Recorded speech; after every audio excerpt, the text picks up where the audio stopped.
Bienvenue sur cette interview mon gars. Juste avant que je te laisse avec l'interview de moi et Lohan, il fallait que je te dise que j'ai fait une incroyable biographie sur toute la vie de Lohan. C'est hyper intéressant, c'est du storytelling, c'est bien monté. Clique, c'est dans la bio, c'est sur ma chaîne, c'est partout. Regarde-la avant de regarder l'interview. Si tu kiffes, n'hésite pas à me le dire en commentaire ou à me faire tes retours, qu'ils soient positifs ou négatifs. Sur ce, je te laisse avec l'interview. Merci de regarder mec, c'est grâce à toi que j'en suis là. À quel point t'étais heureux pendant ton enfance? Est-ce que t'as bien vécu tout ça?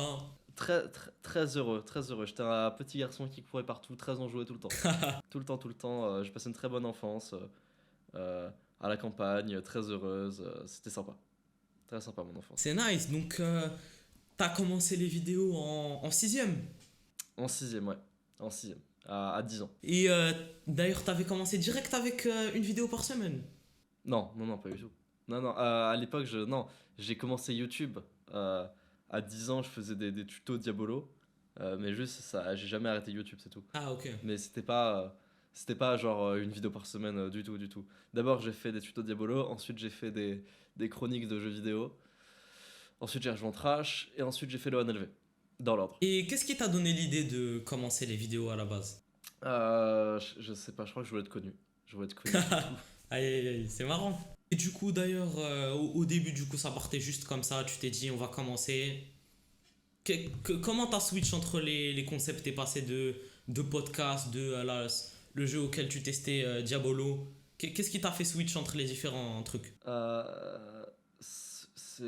je saurais tellement pas te dire, c'est compliqué, hein. C'est une évolution, je peux dire ce qui m'a fait passer du jeu vidéo au dev perso. C'était quand j'ai découvert le dev perso, tout simplement. En fait, quand j'ai découvert ça l'année dernière, il y a un peu plus d'un an, après Ouais. avoir été très triste pendant plusieurs mois, tu vois. Pour ça, je raconte dans mes vidéos et tout. J'ai découvert le dev perso, et comme j'étais bon à YouTube, bah, je décide de faire moi-même ma propre chaîne, tu vois. Et je me suis dit que ça marcherait bien, et voilà, c'est comme ça que j'ai fait. Nice. Et du coup aussi, dans le premier Fixe ton mur, t'avais dit que tu faisais pas mal de sport. Tu faisais quoi comme sport? Ouais. Quand j'étais jeune, tu veux dire? Ouais. Quand j'étais jeune, je fais du volley et du karaté. J'ai fait 4 ans de karaté et 7 ans de volleyball. Et j'ai fait ça, ouais. Et ensuite, je me suis mis à la muscu au lycée poids de corps. Et pourquoi tu t'es directement intéressé au sport? Non, pas directement, mais c'est mes parents. En fait, dans ma famille, on aime beaucoup les sports de combat, tu vois, il y a plusieurs champions. Et, et, euh, et c'est mon oncle qui est champion du monde de boxe thaï et de kickboxing qui m'a qui m'a qui m'a inscrit au karaté très jeune.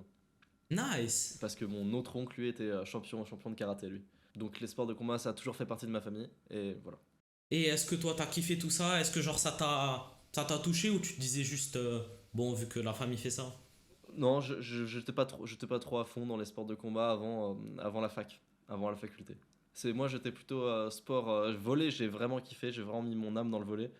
Le karaté, pas tant que ça. Euh, j'ai été sport de combat assez tard. Sport de combat, je faisais parce que ma famille en faisait, mais je n'étais pas spécialement dans ça. J'ai toujours été beaucoup plus cardio déjà enfin, euh, ça dépend en fait. J'ai toujours préféré le cardio, mais j'ai toujours été d'un naturel plus explosif, Ah ok je vois. Et d'ailleurs on va dire. tu préfères le cardio, ça vient d'avant David Goggins ou? Non, ça vient d'après David Goggins. Je me suis mis. Enfin, non, ça vient de cette année. Cette année, quand j'étais à Nancy, tu te rappelles, dans mon ancien d'accord, Ouais. tous les soirs, j'allais courir. Et, euh, et j'ai associé le fait de courir à cette période. Et c'était une période que j'ai trouvée très très difficile sur le coup. Aujourd'hui, cette période est terminée. La période à Nancy, où tu sais, dans les premières vidéos et tout, c'est une période que j'ai associée que j'ai associée au fait de courir. Et à l'époque, je détestais cette période, et aujourd'hui, j'adore cette période. Aujourd'hui, je pense avec tellement de nostalgie à cette période, des toutes premières vidéos.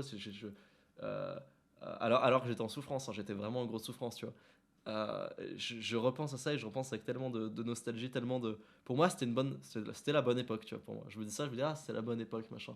Du coup, euh, du coup, j'ai associé le fait de courir à une bonne période de ma vie, bizarrement. Je pensais que ce serait pas une, mais finalement, c'était vraiment une bonne période de ma vie. Et je l'ai associé.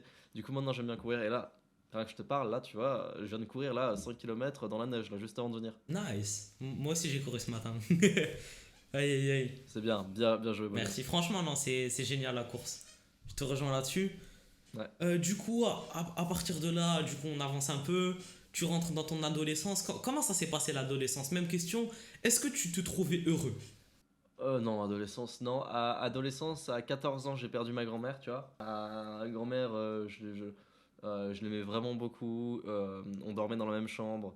Elle était très importante pour moi, ma grand-mère. Donc, euh, je l'ai perdue il y a plus de 5 ans maintenant. J'avais 14 ans. C'était un mois après avoir rejoint Trash. Un mois après avoir rejoint Trash, je perds ma grand-mère. Octobre 2018. Donc, ouais, c'était il y a plus de 5 ans. Euh, j'ai rejoint Trash en septembre 2018. Et, euh, et, euh, et non, à partir de là, j'ai pas été heureux. Franchement, j'ai pas été heureux depuis aujourd'hui. Franchement, depuis genre les vidéos dev perso, tu vois. Ouais. Quand j'ai mai 2023, voilà. De octobre 2018 à mai 2023, c'était compliqué, tu vois. Alors que ça faisait déjà 5 mois que j'avais commencé les vidéos. J'avais commencé en décembre 2022 les vidéos dev perso, il y a un peu plus d'un an, tu vois. Ok. Euh, et pendant 5 mois, c'était dur, mais ça, à partir du décès de ma grand-mère, il s'est enchaîné des trucs dans ma vie et tout, et j'ai jamais été heureux pendant ces 4 années et demie. Et, euh, et voilà, et là, depuis mai 2023, je suis heureux. C'est, c'est fou, hein, parce que tu sais, je faisais des vidéos dev perso Ça fait 5 mois que je fais du dev perso, mais j'étais pas heureux, tu vois. Enfin, j'étais pas heureux. Tout est relatif, hein, j'étais pas au top, tu vois, mentalement. Et je pense que ça s'est ressenti. Je pense que ça s'est vraiment ressenti sur ma chaîne à partir de mai 2023, les vidéos qui sont sorties après mai 2023, je pense que ça s'est vraiment beaucoup ressenti, que je suis beaucoup plus posé, calme, Ouais. heureux, et que je suis moins rongé par des trucs dans ma tête. Et du coup, voilà. Et du coup, cette tristesse, est-ce que tu penses que elle est due à des événements de ta vie ou c'était comme ça, c'est devenu. Non, non, c'est dû au deuil de ma grand-mère essentiellement. C'est dû Ouais. au deuil de ma grand-mère essentiellement. Ouais, c'était pas facile. Ouais, faut se dire que c'est pas. Tu sais, évidemment, c'est normal quand t'as 15, 16, 17, même 20 ans de perdre ta grand-mère, c'est assez commun. Mais, euh, mais la majorité des gens vivent pas avec leur grand-mère. Ouais. Tu vois ce que je veux dire? C'est, euh, franchement, je vais dire un truc, dans mon cas, c'était comme perdre ma mère. Ouais. En vrai, parce qu'elle vivait à la maison, et puis en plus, je dormais avec elle, j'étais même plus proche que ma mère, tu vois. Ouais. J'étais vraiment plus proche de ma grand-mère que de ma mère, donc c'était pire, tu vois. Donc, 5 ans, très mal, ouais. Ouais, mais maintenant ça va. Et du coup, raconte-nous comment ça a commencé Trash. Je me rappelle plus trop de l'histoire de début, c'est intéressant. Euh, Trash, j'ai fait un concours pour y rentrer. C'était un concours à l'époque, c'était faire une vidéo, les 3 pires Pokémon. Quels sont les Pokémon que t'aimes le moins? Et faire une vidéo facecam pour en parler. Et je l'avais fait cette vidéo, et j'avais mis. euh, Est-ce que tu connais Spoink? Ouais. Je sais pas si ça dit Ouais, bien quelque sûr. chose. Zarbi. Zarbi, Ouais. les lettres. Et un troisième. Et je sais plus c'était quoi le troisième que j'avais mis, mais c'était un. Je sais plus. J'essaie de me rappeler qu'est-ce que ça pouvait être. C'est pas Ça grave. pouvait être le dernier. Ouais, ouais, c'est pas grave, mais non, je l'ai pas. À ce moment-là, du coup, je crois que tu avais dit qu'il y avait pas mal de gens qui avaient passé le test. Enfin, c'est quand même trash. 2000, ouais. Et mais du coup, t'étais fort en vidéomaking. Ouais, plutôt. Bah, c'était en 2018 et j'ai commencé les vidéos en 2014. Donc j'avais 4 ans d'expérience dans les pattes. La vidéo était un peu drôle quand même. Donc c'est pour ça que j'étais pris, je pense. C'était pas excellent, tu vois, mais pour les standards de l'époque, c'était fort, surtout pour un mec de 14 ans, un mec de 14 ans, tu vois. C'était pas mal, on va dire. Bon. Et du coup, franchement, c'est nice. T'as commencé. Du coup, là, t'as commencé plus sérieusement le vidéomaking avec Trash ou il n'y avait pas de gros changements? Beaucoup plus sérieusement, beaucoup plus sérieusement. J'avais des biais, j'avais des habitudes qui n'étaient pas les bonnes, j'avais beaucoup de mauvais trucs. Et avec l'école trash, j'ai entre guillemets, euh, j'ai changé de logique sur les vidéos, sur les sujets, j'ai changé de logique sur tout. Et j'avais des trucs qui étaient pas bons dans ma tête. J'avais des croyances qui étaient pas bonnes, qui étaient pas les bonnes sur YouTube. Et en allant chez Trash, j'ai vraiment beaucoup appris sur YouTube. Et ça a vraiment changé ma manière de penser YouTube, de faire des vidéos et même de trouver des sujets. Ça a vraiment tout changé d'aller chez Trash. Donc me suis vraiment beaucoup amélioré.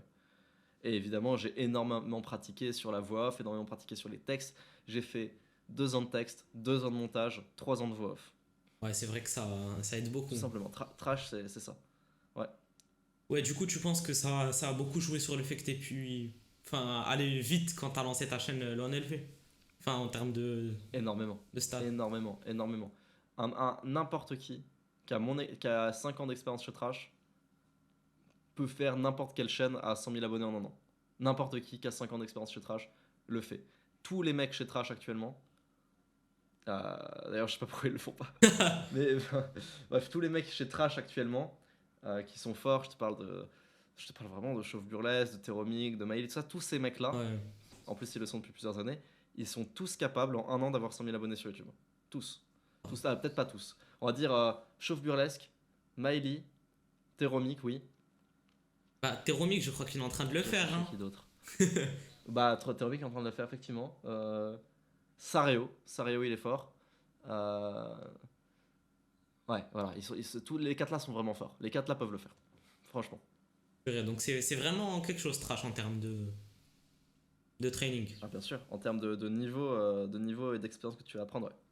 Ouais, ouais. Et aussi, il y a une autre question que je me posais. Comment tu vivais le jugement par rapport aux autres au fur et à mesure de ton aventure Trash? J'ai je- euh, j'ai pas eu trop de jugement. Et même là, en faisant des vidéos dev perso, pas trop eu. C'était surtout moi qui me la mettais moi-même la pression. Et j'avais peur du jugement des autres alors qu'il n'y en avait pas tant que ça.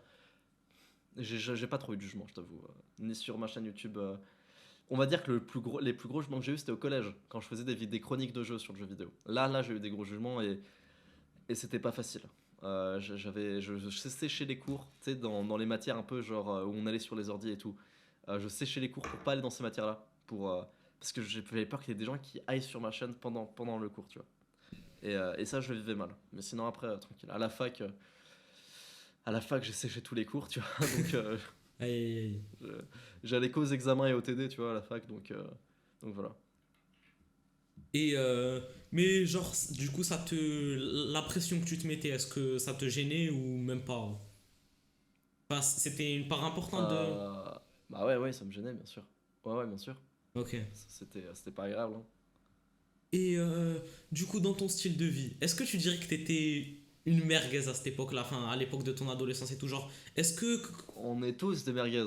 On est tous des merguez, c'est mec. vrai? Euh, c'est pourquoi mon groupe s'appelle Merguez Superstar. À la base, ça s'appelait la Guilde Hunter. Mais je me suis dit non, parce que c'est pas vrai, tu peux pas être le Hunter. Par contre, tu peux être une meilleure merguez, tu vois. Et le Hunter, c'est l'idéal, c'est ça que j'ai voulu garder avec le nom du groupe. Mais on est tous des merguez. Est-ce que je l'étais beaucoup plus qu'aujourd'hui? Évidemment. Évidemment. Est-ce que. En fait, c'est compliqué ces questions parce que tu vois, non, j'étais pas une merguez comparé à la majorité des gens.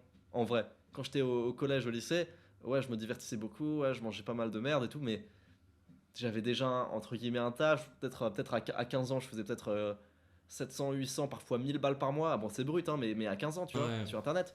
Et donc, tu vois, moi, il y a un truc qu'avait dit le frère de Nadir, Orient, de 100 livres un jour. Euh, il avait dit ça, que je trouvais très intelligent. Il dit: t'as deux métriques.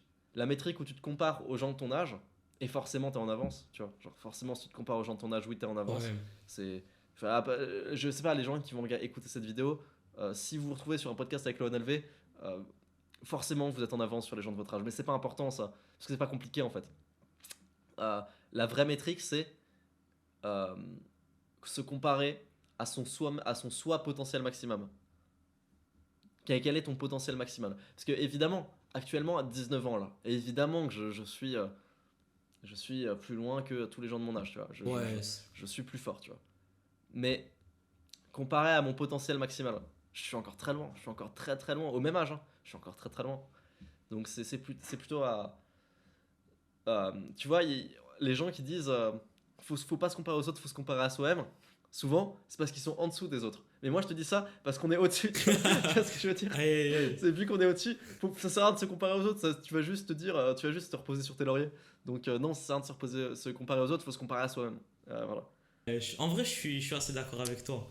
Mais d'ailleurs, mec, par rapport au Hunter, tu penses pas d'ailleurs que par exemple, je sais pas, David Goggins, tu dis pas que c'est le Hunter? Ouais. Si, franchement, si. Je peux pas dire le contraire. Aïe, aïe, aïe. Si, si, si. David Goggins, si, ok, le Hunter existe, c'est David Goggins. Si. Aïe, Franchement. aïe, aïe. Non, mais oui, t'as raison. T'as raison.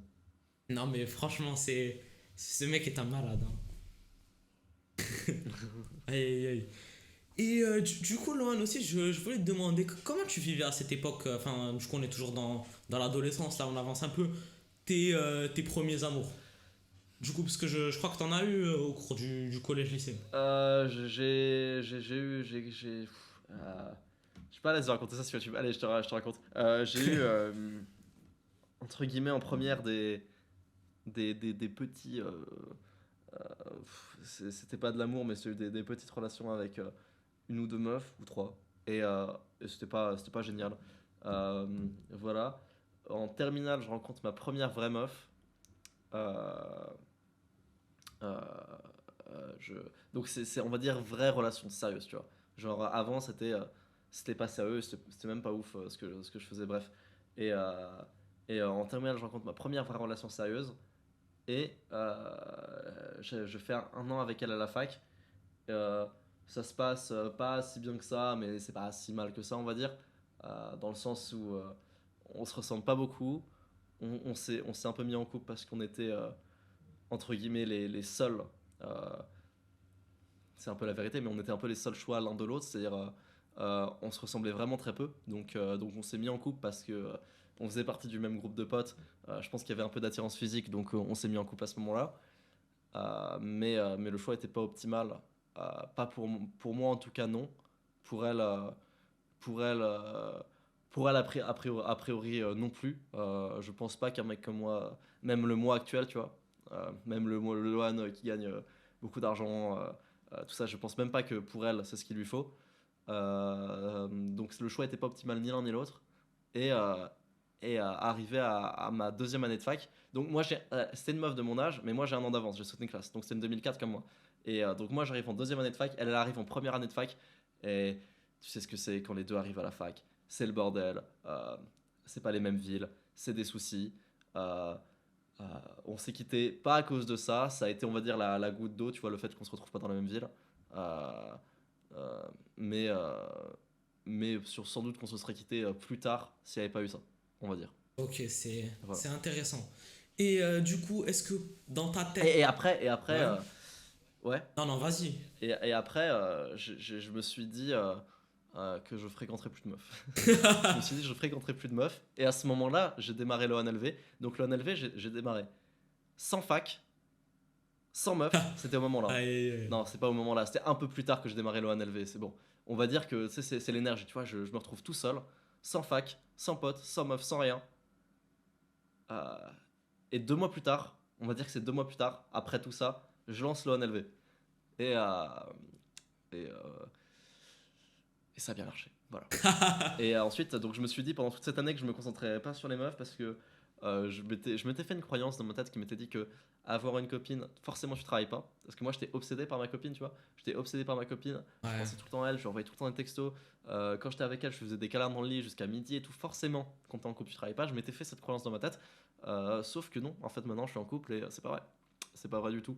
C'est une croyance vraiment limitante que j'avais. Et j'ai réussi à changer ça parce que, en fait, par peur de devenir comme ça, je ne le suis pas devenu. Donc, euh, donc maintenant, je suis avec ma copine et je travaille tout autant, si ce n'est plus, parce que j'ai pas les filles en tête. C'est un truc aussi, tu vois, on le dit pas, mais quand tu es en couple exclusif, hein, j'entends, euh, je pense tu gagnes du temps. Alors évidemment, si tu la vois tous les jours, non. Mais le temps où tu es chez toi, où tu lui parles pas, parce que tu sais, tu n'as pas besoin d'envoyer des SMS, je pense pas qu'il y ait besoin d'envoyer des SMS à sa copine tous les jours, tu vois.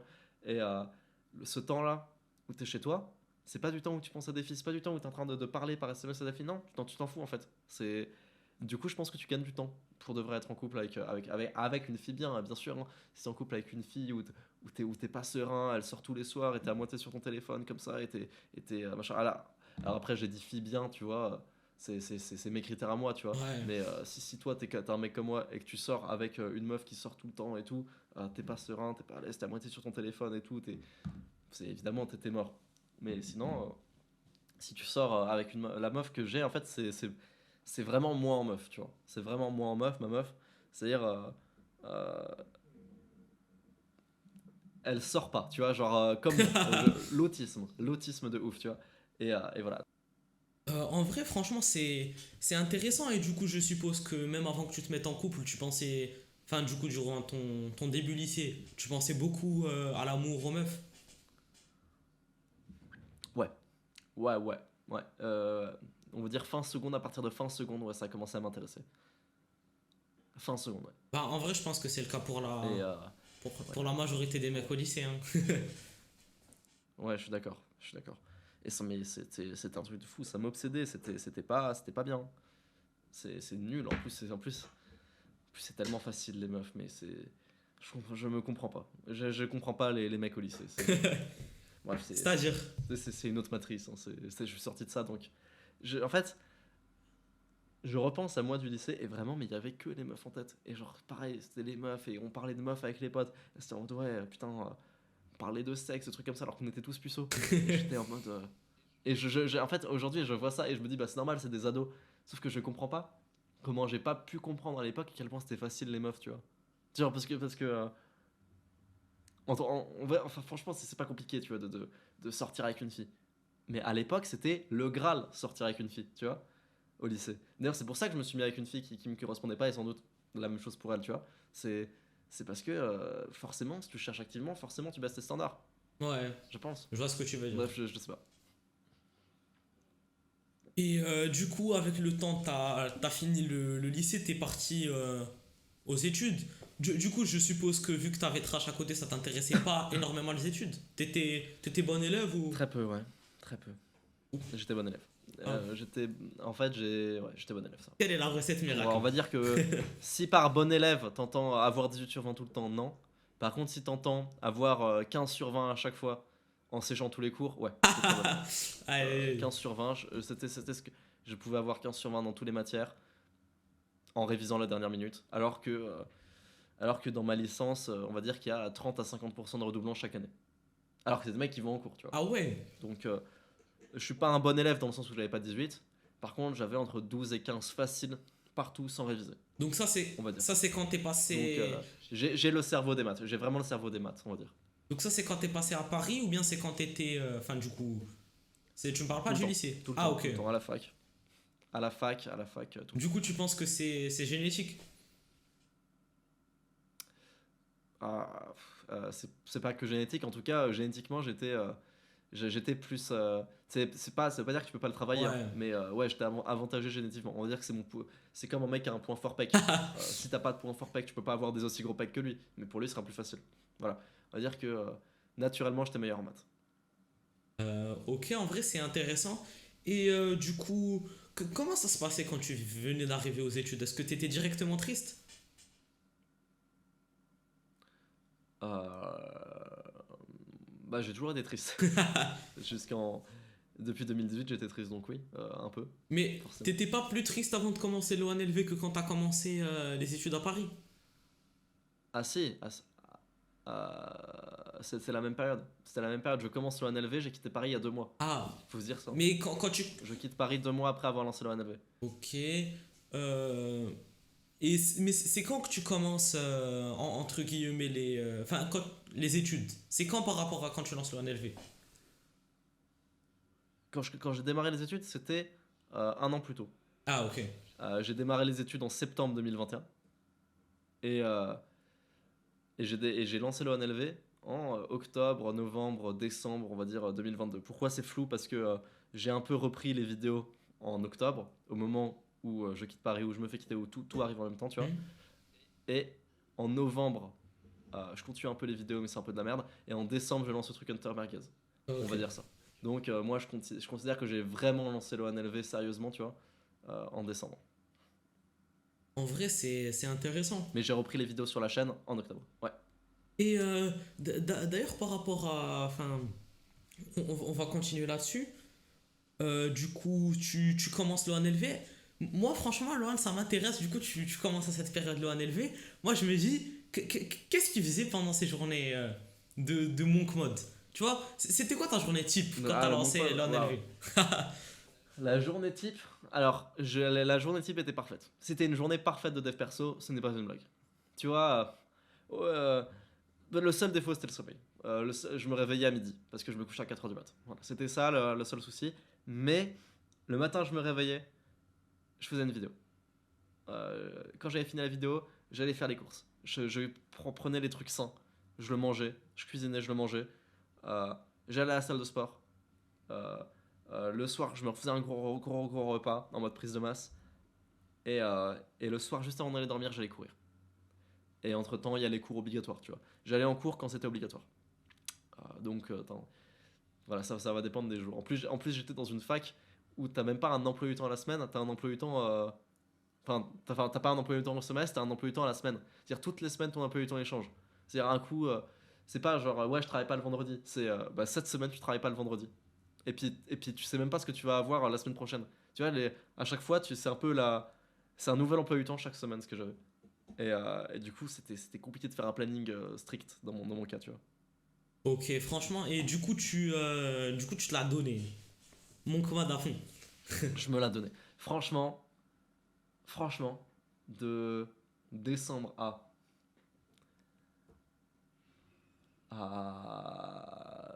avril, j'étais à fond. On pouvait pas être plus à fond. Allez, On pouvait pas être plus à fond que moi. Ah, excuse-moi, je suis vraiment désolé. J'ai oublié d'envoyer le truc que je dois envoyer ouais, bien à sûr. mon monteur. Euh, Vas-y, tu peux continuer. Hop, c'est envoyé. Ok, mais d'ailleurs, c'est à combien d'abonnés que t'as quitté la fac? Enfin, que t'as pris ce qui était censé être l'année. 100 000. 100 000. Ah À ouais? 100 000 abonnés. Ouais. Ah, attends. Quand j'ai eu 100 000 abonnés, j'ai quitté la fac. Ah, mais donc jusqu'à 100 000 J'ai quitté en abonnés, tu septembre. faisais aussi la fac? Bah, en fait, non, on va dire que j'ai arrêté la fac en mai parce que c'est les vacances en mai. Et en mai, à ce moment-là, j'avais 60 000 abonnés, 60 000, un truc comme ça. Ok. Et, à la fin des vacances, j'ai eu 100 000. Donc, j'ai pas repris la fac. J'ai pas repris la fac ensuite, mais dès mai, c'était acté dans ma tête que j'arrêterais les études. Et du coup, vu que t'allais quand même un peu en cours et que ta chaîne a commencé à beaucoup prendre, il n'y avait pas des Mhm. gens, enfin, il n'y avait pas la peur du regard des autres, bah les couilles. Le monk mode fait qu'on s'en fout ou... C'était fini à ce moment-là. À ce moment-là, j'étais en mode bah les couilles, tu vois. Genre, en fait, j'avais peur il y avait d'anciens potes, plein de gens qui m'aimaient pas et que j'aimais pas et qui avaient mal parlé sur moi dans mon dos et tout, que j'avais pas envie de recroiser à Nancy. Ça, j'avais peur, je t'avoue. Tu sais, j'allais à la salle de sport capuché et tout, je voulais pas croiser des gens. Par contre, les gens qui se moquent des vidéos, tu vois, j'étais vraiment en mode c'est bon, c'est le Hunter la merguez, c'est Lohan élevé à 100K ou c'est rien, tu vois. J'y vais à fond, Ok. je le fais à fond ou je le fais pas. Donc je l'ai fait à fond. Ok, en vrai c'est intéressant. Mais du coup, je comprends pas pourquoi quand t'allais à la salle, tu t'étais capuché et quand t'allais en cours, tu t'en bats les couilles. C'était parce que les gens dans ma fac, c'est pas des gens que je m'en battais les couilles de ces gens-là, tu vois. Ah ok. Mais j'avais peur de croiser des anciens potes dans Nancy, des gens, tu vois, et tout. Ok. Et aussi, je me posais une autre question. Est-ce que est-ce que t'attribues la majorité de ton succès au moment où t'étais dans le grind intense? Ouais, à fond, à fond. C'est les fondations et je suis content d'avoir mis toute ma hargne dans les fondations. Le gros monk mode, le monk mode, il est très difficile à tenir à très long terme, tu vois. On s'appelle pas tous David Goggins, c'est compliqué, tu vois. Euh, C'était les. S'il y avait 4 mois où fallait mettre un monk mode, c'était les 4 mois là. Donc je suis content d'avoir fait. Maintenant, je t'avoue, pour être très honnête, après avril, c'était beaucoup moins parfait. Mon mode de vie était beaucoup, beaucoup moins parfait. Mais de décembre à avril, donc on va dire de mes 0 à 20 000 abonnés à peu près, de mes 0 à 20 000 abonnés, c'était parfait. Honnêtement, à part le sommeil, je vais être honnête, à part le sommeil, la diète, stricte. J'ai bu que de l'eau. Rien d'autre que de l'eau pendant 4 mois, tu vois. Euh, le repas, c'était toujours le même tous les soirs. Tu peux demander à Kelly, on s'appelait le soir, je filmais le même repas tous les soirs. Tous les midis, c'est la même chose. Tous les soirs, c'est la même chose. Quasiment tous les jours, j'allais courir et quasiment tous les jours, j'allais à la salle. Donc c'était. J'ai jamais été aussi dev perso de toute ma vie, de janvier à avril. Et ça se ressent beaucoup dans les vidéos, je trouve. Parce que je suis vraiment beaucoup plus hardcore, tu vois. Et du coup, tu penses qu'il faut avoir la... En fait, tu penses que tu pourrais retrouver ce niveau de productivité ou bien il faut vraiment avoir la haine? En mode, c'est ça ou c'est rien? Tu veux ça? Ouais, non, Non, non, je peux le faire sans la haine. Par contre, si là d'un coup j'ai la haine contre quelqu'un, tu vois, Ouais. euh, c'est parti. Je sais, je me connais tellement. Je sais que je peux re-être hardcore, tu vois. Euh, aussi, je suis arrivé à un level, entre guillemets, dans le business, tu vois, où je peux être hardcore sur beaucoup de choses. Je peux être hardcore sur le sport, je peux être hardcore sur la diète, d'un point de vue dev perso. Maintenant, être hardcore sur le business, dans mon cas, c'est plus compliqué parce que je délègue énormément. Et être hardcore, ça va surtout vouloir dire améliorer mon business, ça va surtout vouloir dire pas travailler plus, mais réfléchir plus, tu Ouais. vois. Euh, donc, euh, donc c'est plus compliqué d'être hardcore actuellement dans mon business. Après, ça peut l'être pour le sport, après, ça peut être pour le truc. Après, je dis ça comme si maintenant je fais une merguez. Non, je fais pas de merguez. Hier, j'ai fait un full body. Aujourd'hui, je suis allé courir. Tu vois, je fais pas de merguez, Ouais. mais c'est moins parfait. Enfin, de manière très honnête, c'est moins parfait que cette période de janvier à avril. Mais d'ailleurs, elle ressemble à quoi ta journée en ce moment? Enfin, si tu devais nous faire une journée type de Loan maintenant. C'est super intéressant. Euh, Ça va dépendre énormément. Ça va dépendre énormément des journées. Euh, je prévois chaque jour la veille pour le lendemain. Je peux te dire à quoi ressemble ma journée d'aujourd'hui. Ouais. Je peux te dire à quoi ressemblera ma journée de demain, typiquement. Aujourd'hui, euh, euh, euh, aujourd'hui, ah oui, je me suis levé, j'ai upload la vidéo que j'ai sortie aujourd'hui, j'ai trouvé le titre, j'ai refait un peu la miniature, donc un peu de travail. J'ai téléchargé des trucs, j'ai envoyé des fichiers, j'ai fait des trucs, donc aujourd'hui c'était du travail. Ensuite, je suis allé manger avec mes parents. Euh, ensuite, j'ai chill avec mes parents, j'ai bu un café avec mes parents jusqu'à 14-15 heures. Ensuite, j'ai appelé un pote parce que je prévois de faire un truc là dans une heure avec ce pote-là. On va s'appeler sur Discord, on a un petit projet. Et, euh, et, euh, et ensuite, je suis allé courir. Et là, je t'ai eu un appel. La journée d'hier, c'était à peu près la même chose, sauf qu'à la place de courir, c'était un full body. Donc une séance de sport. Euh, euh, Et, euh, donc, t'as vu, déjà, c'est beaucoup plus chill, hein, tu vois, je prends un café avec mes parents, c'est beaucoup plus chill. Euh, et demain, la journée, ce sera faire une carte mentale avec des problèmes, distribuer des factures, euh, faire une séance de sport avec un pote. Ce sera ça demain, ma journée. Franchement, c'est Ah, intéressant. Mais d'ailleurs, Loan, il y a un truc que je me demandais. Il y a un truc dont tu parles pas ouais. beaucoup dans tes vidéos, mais où je te trouve grave chaud, c'est le sport. Je- ça va, je me débrouille. Ouais, Pour mon poids, on va dire, je me débrouille, ouais. mais vraiment, mec, hein, on n'a pas la même Euh, définition, donc on se débrouille. Ça va, ça va. C'est vrai qu'au niveau poids de corps, je suis assez bon. Au niveau street workout, je suis assez bon. Même si j'en parle pas souvent de sport. Et même muscu, je suis pas mauvais. Je veux dire, pour un mec de mon poids, je soulève beaucoup. Je fais 100 kilos au développé couché pour 58 kilos, tu vois. Ouais. Donc, euh, En vrai, c'est beaucoup. donc Hein. c'est vrai que même muscu, je me débrouille. Aussi, Cardio, je suis assez bon. street workout. Mais c'est pas le truc qui m'intéresse le plus, honnêtement. Ouais, Street workout, je crois aussi, t'étais très bon, non? T'as le drapeau. street workout. Oui, bien sûr, j'ai le drapeau. J'ai le drapeau depuis un moment, ouais. Drapeau n'est pas compliqué. Ah ouais? C'est pas une des figures de street les plus compliquées. Non, c'est assez simple. C'est, c'est, c'est, tout est relatif, hein, mais c'est relativement facile le drapeau quand même. Ok, et aussi, tu tapais, je crois, 20 muscle up. Un truc comme ça. Non, non, non, pas 20 jamais. En Mon paire. record c'est 10. Mon Ok. record c'est 10. Mon record c'est 10 muscle up d'affilée. En vrai, Pas 20. et ton record de course, c'était quoi? Mon record de course, c'était un peu moins de 21 km. Bah, Voilà. en vrai, ouais, c'est franchement un banger. Hein. Je l'ai fait pas, donc chapeau. Et, euh, Voilà. et du coup, t'as toujours préféré te concentrer sur. Enfin, tu vois, le sport, quand t'as un business, c'est difficile de l'avoir à 100%. Ouais, très compliqué. Ouais, c'est. Très très compliqué. Surtout actuellement, je suis moins à fond dans le sport en ce moment.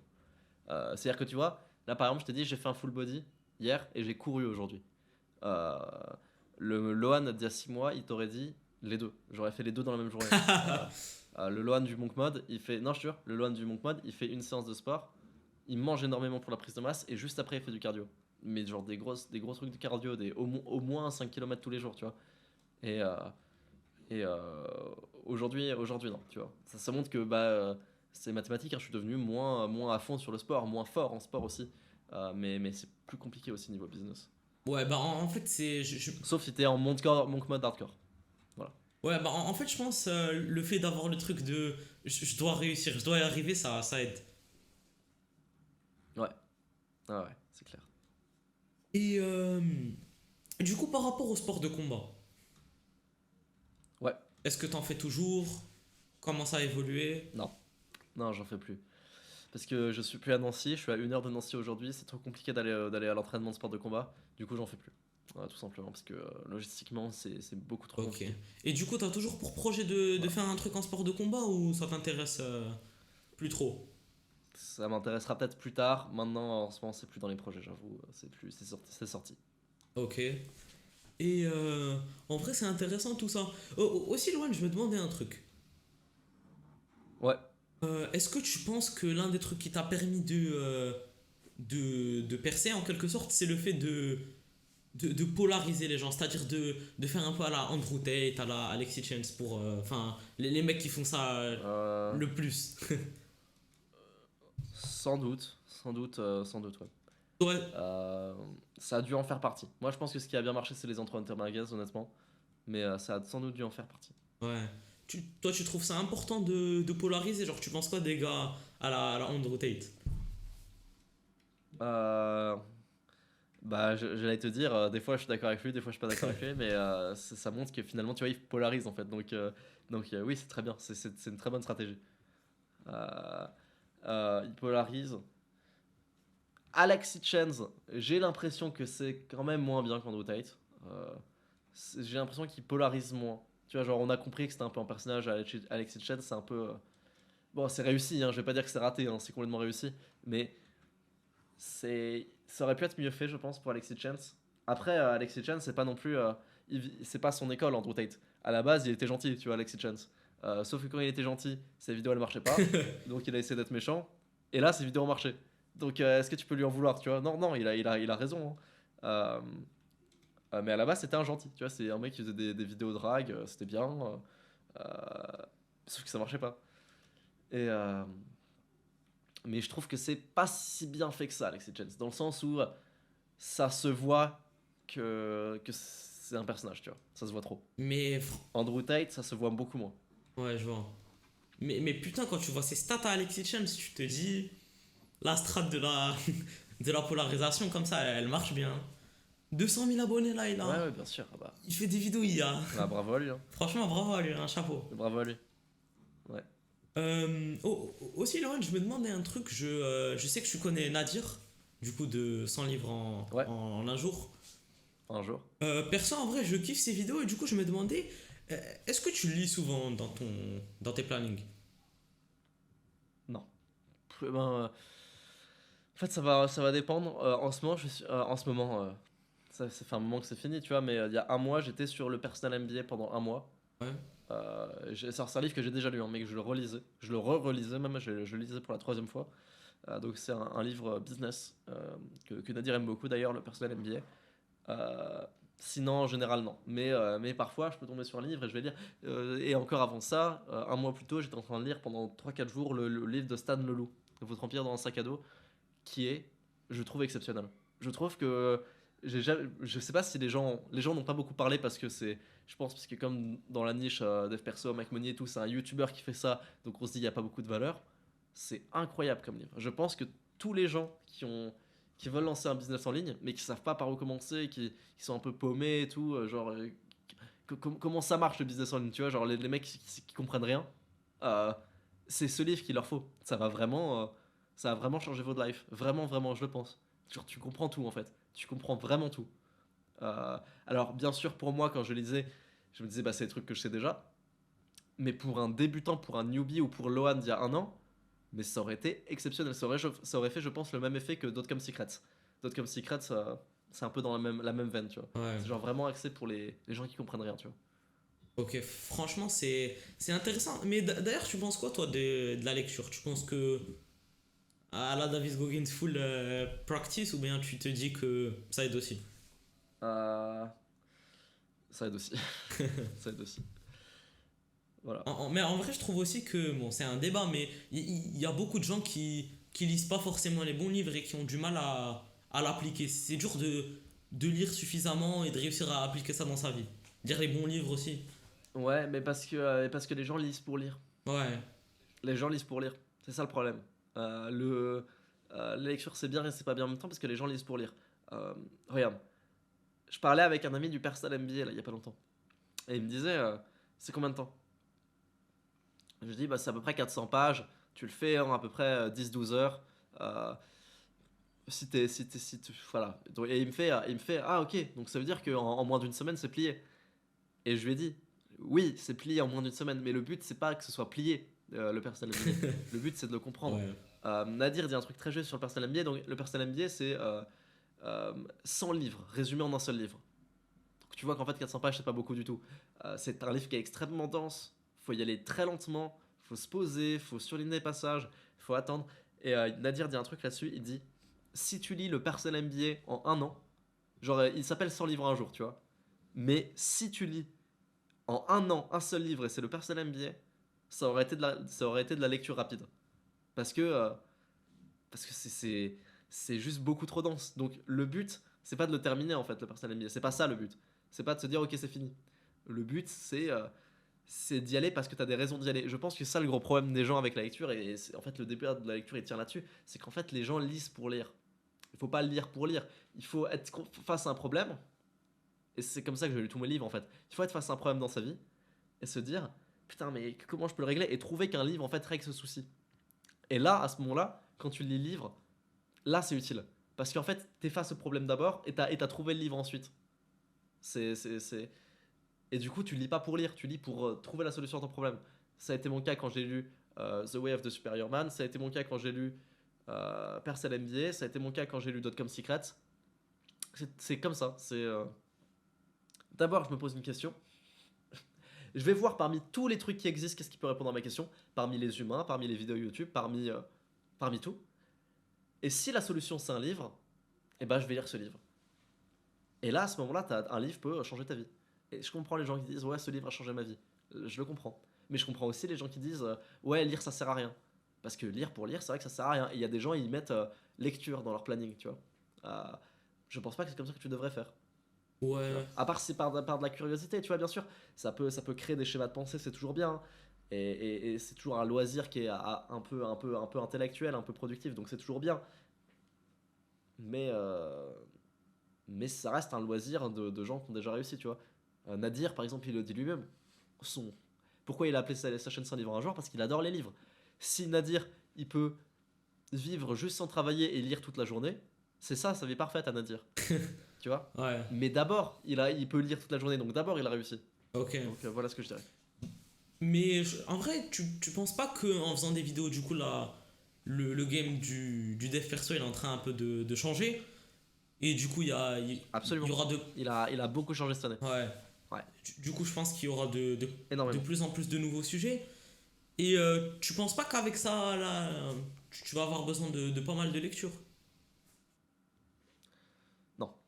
Euh, c'est la même chose. C'est encore la même question. C'est si pour un sujet je dois lire un livre, parce que j'ai le sujet d'abord, oui. Maintenant, c'est pas la lecture qui va me donner mes sujets. Je pense pas. Ça donne pas les meilleurs sujets. Les meilleurs sujets, tu les trouves pas dans les livres. Les meilleurs sujets, tu les trouves dans ta tête sur YouTube. C'est tu réfléchis pour avoir un bon sujet. Et une fois que tu as le bon sujet, ensuite t'as peut-être besoin de lire. Mais tu trouves pas un bon sujet avec de l'aspiration grâce à un livre. Tu peux trouver en tout cas, dans la mentale où je suis, là, je cherche des sujets qui cliquent, en fait, qui font beaucoup de vues. Je cherche des gros sujets, en fait, là. Et les gros sujets, tu les as pas dans les livres, tu les as dans ta tête. En vrai, ouais. Voilà. Mais du coup, toi, comment tu fais, Laurent? Tu te mets en position lotus, comme ça, tu fermes les yeux. Ah, 300 000 vues ce sujet. Ouais, c'est à peu près ça. Je réfléchis. Ah ouais, C'est vraiment ça. Je vais réfléchir. Je me poserai devant ma feuille et je vais réfléchir. Et je me dis, ok, je réfléchis, tac, tac, tac, tac, tac. Parfois, évidemment, c'est une idée qui vient comme ça. Et je me dis, bien sûr, ça c'est un sujet qui a pété. Par exemple, là, euh, la dernière vidéo, là, c'est les enfants de 12 ans entrepreneurs.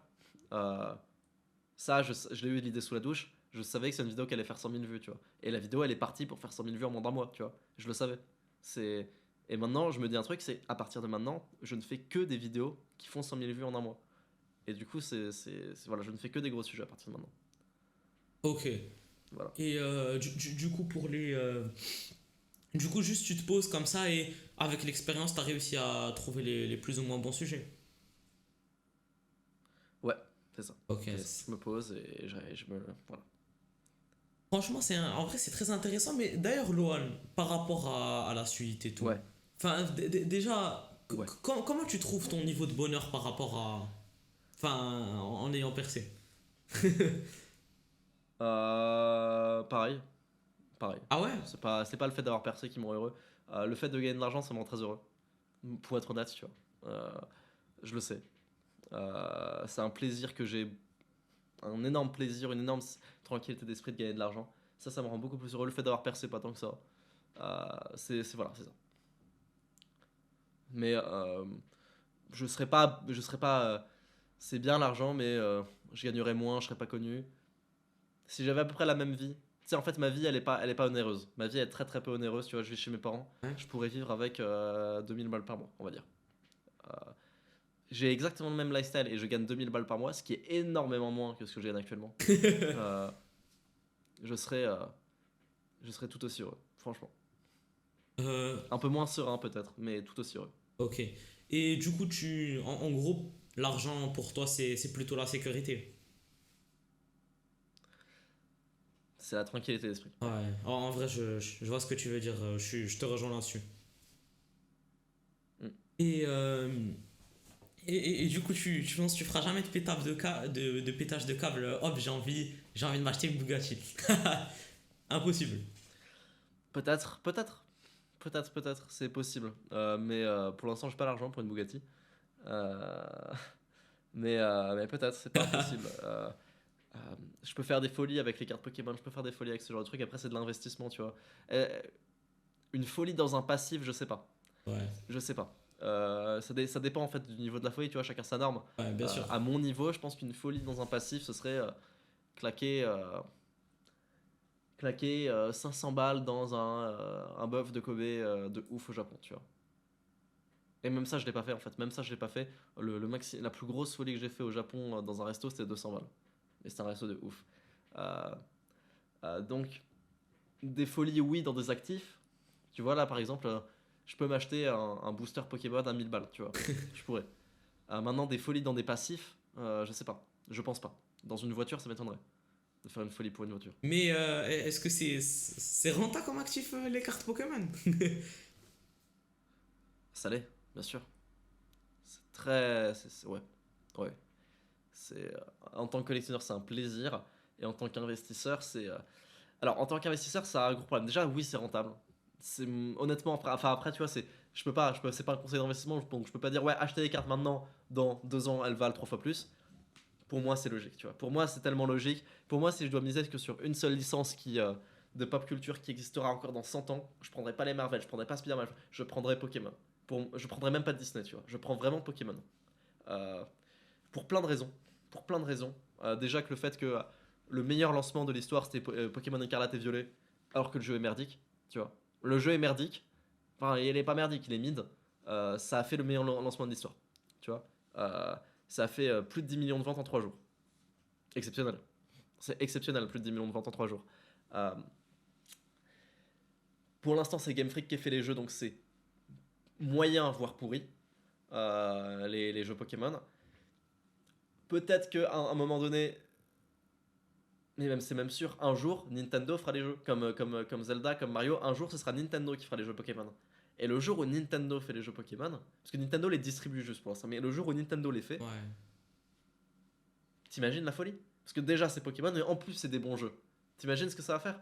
Donc pour moi, Pokémon est vraiment, vraiment, vraiment sous-coté actuellement, et même en étant sous-coté, c'est extrêmement ouf niveau des ventes, tu vois ce que je veux dire?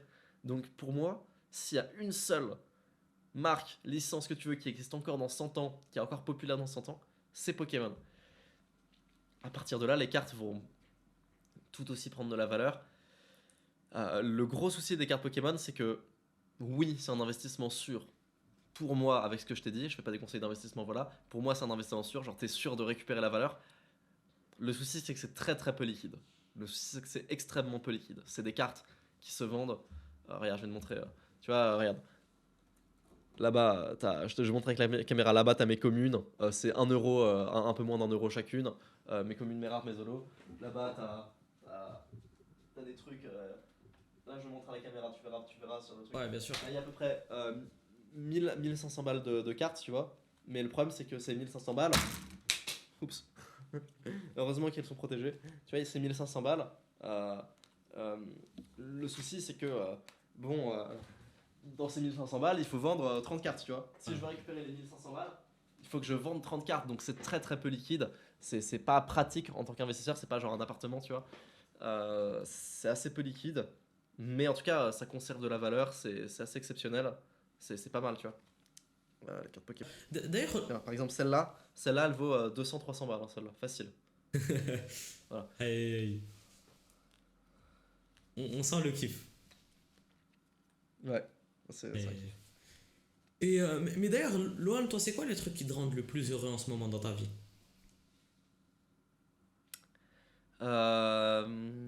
C'est faire du sport, j'aime beaucoup faire du sport. C'est courir, j'adore courir. Faire du sport, ça me rend heureux. Euh, Être avec ma famille, discuter avec eux, ça me rend heureux. Gagner de l'argent, ça me rend heureux. Quand je vois un virement qui tombe, je suis toujours heureux. Acheter des cartes Pokémon, ça me rend heureux. La dopamine. Et voilà. Ok. C'est tout. Et, euh, et du coup, d'ailleurs, c'était quoi tes prochains objectifs, là, les prochains. Pas les. Je les ai dit dans ma dernière vidéo dans ma FAQ. Et je l'ai dit. Faudra regarder ma FAQ. C'est le mec qui pub. Aïe, Euh, aïe, aïe. J'aimerais bien avoir un appartement, j'aimerais bien être millionnaire et j'aimerais bien avoir 300 000 abonnés. Ok. Mais d'ailleurs, vu que tu vis pas un lifestyle où tu as beaucoup besoin d'argent, pourquoi tu veux être millionnaire d'ailleurs? Ouais, C'est question de sécurité? je sais pas. Ouais, c'est ça, question de sécurité, de tranquillité d'esprit, c'est exactement ça. C'est pourquoi pas? Pourquoi pas? C'est pourquoi pas? Ok.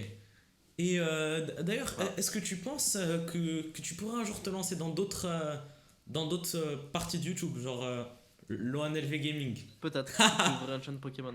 Peut-être je vais ouvrir une chaîne Pokémon de cartes Pokémon, ouais. Peut-être.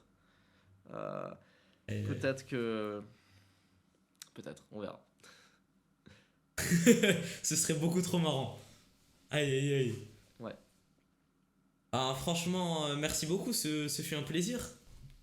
Euh, Et bah, plaisir partagé, chef. Merci infiniment, mec, tu me carries, Pas de soucis. ce fut très intéressant, j'espère que du coup t'as kiffé et voilà, hein. Ouais, ouais, bien sûr. À la prochaine.